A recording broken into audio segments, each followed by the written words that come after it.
Hey, it's Aaron from the KHQ Morning Show. Went to see Batman vs. Superman Dawn of Justice last night on opening night. I'll be honest, even though I love comic book movies, I'm more of a Marvel guy than a DC guy. I did love the Christopher Nolan Batman trilogy with Christian Bale. However, was willing to give Ben Affleck a shot as the Dark Knight.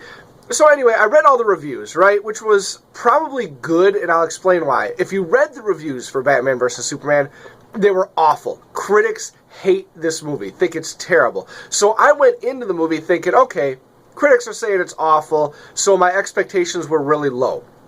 Now, I actually liked it. I thought it was a good movie. It wasn't like Avengers good. It wasn't Dark Knight good, but it was still good. As far as an action comic book movie goes, it had all the elements. You have your superheroes, you have your explosions, your fight scenes, all of that.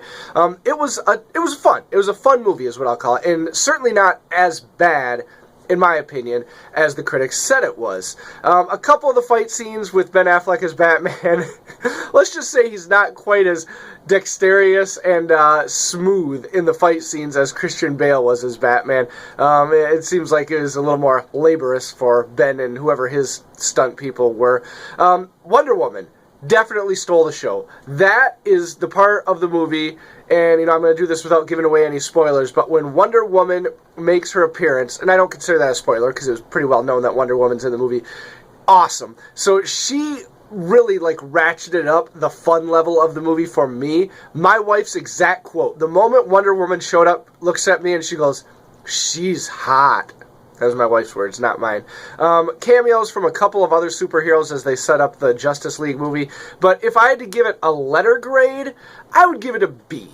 I'd give it a solid B. If I had to give it that'd be probably a 7 out of 10, 7.5 out of 10, something like that. Worth seeing, and just a fun movie in general. I will say as well, Jesse Eisenberg made a great, crazy young Lex Luthor. He did a good job with that.